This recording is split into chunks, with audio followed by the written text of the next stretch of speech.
New York's only all-news station. We're here for you 24 hours a day. The News Watch never stops. This is 1010 Wins at 92.3 FM. You give us 22 minutes, we'll give you the world. Good morning. We are at 43 degrees. 43 degrees at 7:40 on this Thursday, October 17th. I'm Scott Stanford. Here's what's happening. New York City transit workers going to be out in full force today, calling for safety reforms after another violent attack on one of their members last week.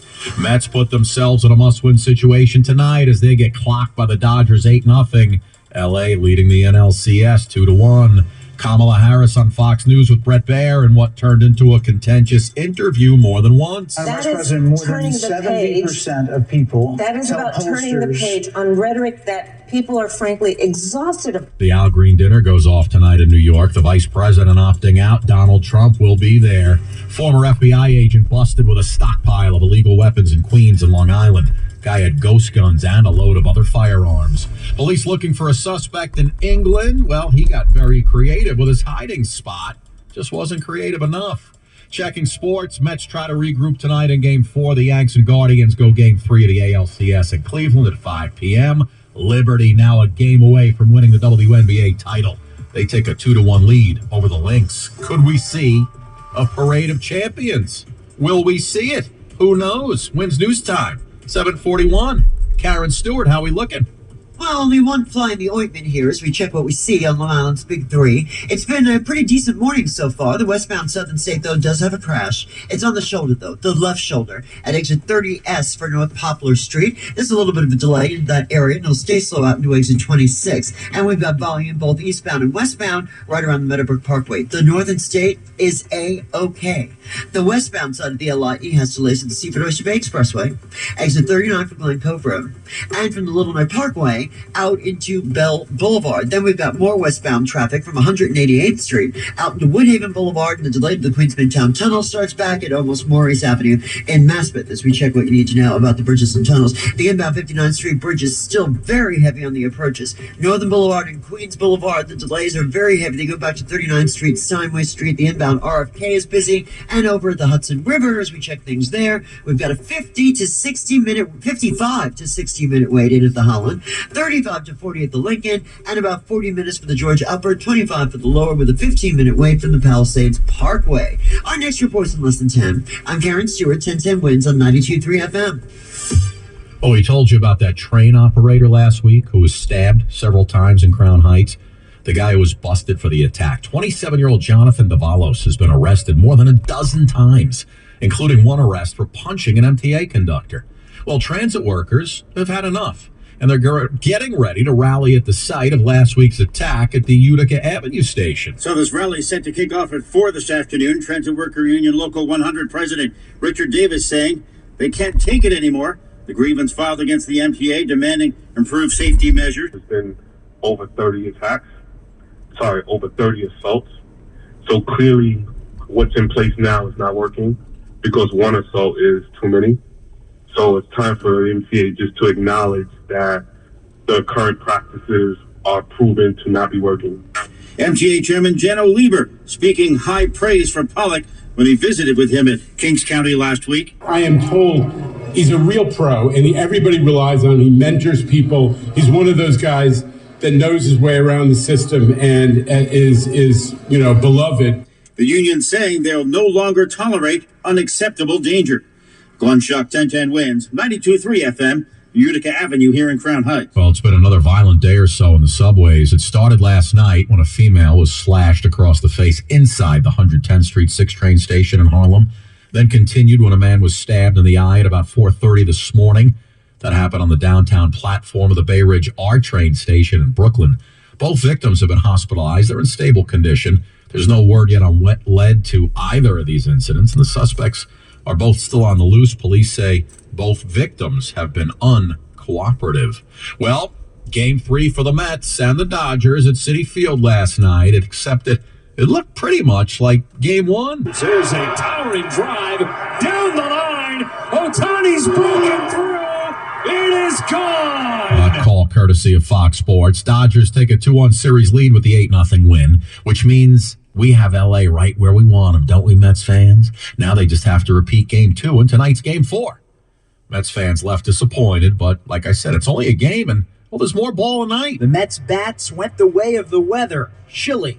But don't tell that to some fans. I still think we're pulling it out in 7. Yeah, baby! What gives you that confidence? Lindor, Mendoza, Steve Cohen. You might have thought the Mets won this game with that unusual reaction, but it's a sign of changing attitudes around this team. The aura around the Mets right now is, yes, we're down. We've been hit before in these playoffs. We've all seen we get back up. If they do get back up, the offense will have to show up after just 4 hits and 0 for 4 with runners in scoring position in Game 3. Mac Rosenberg, 10-10 wins on 92.3 FM at Citi Field. And you get double bubble baseball today. Yanks are in Cleveland at 5. Bombers looking to go up 3-love in that series. Wins News Time, 7:46.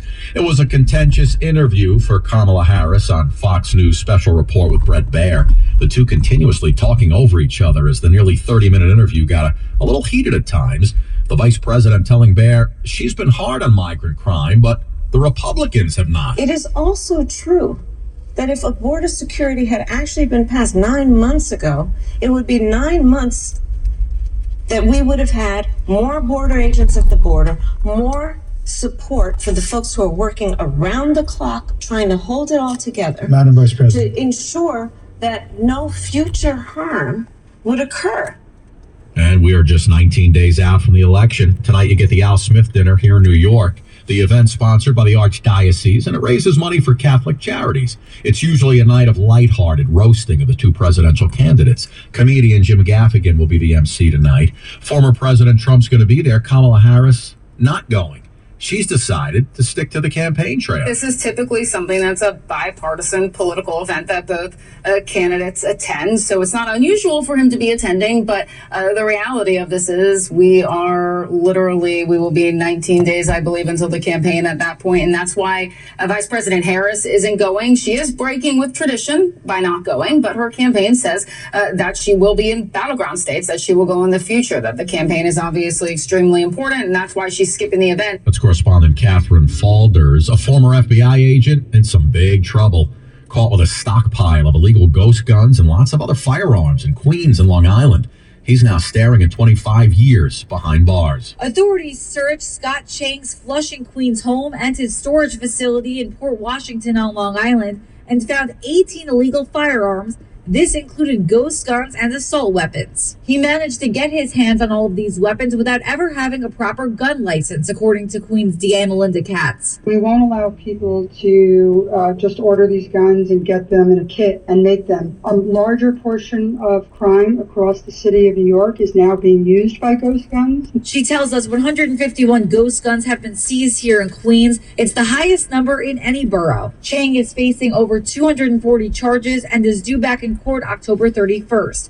Mary Lynn Buckley, 1010 wins on 92.3 FM in Flushing. Well, the sexual abuse claims go back decades. And yesterday, the Archdiocese of Los Angeles agreed to pay a record sum to settle over 1,000 of those claims. It's an historic $880 million. Now, this involves more than 1,300 claims of child sexual abuse. The allegations were against priests, other clergy, and lay people from the Archdiocese.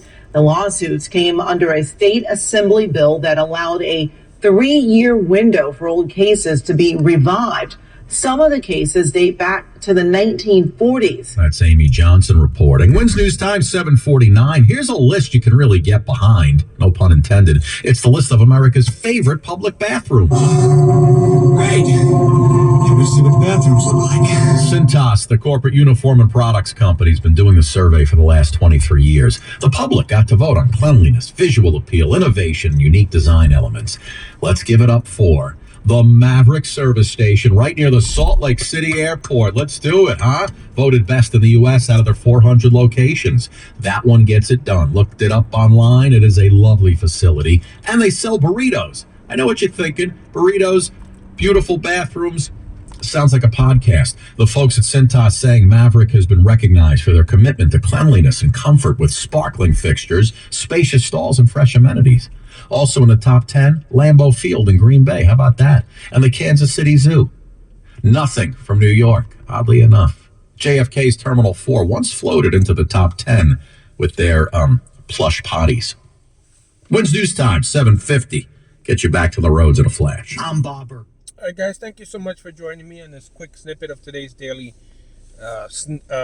commute to work and a daily snippet of the news. We'll see you on the next episode.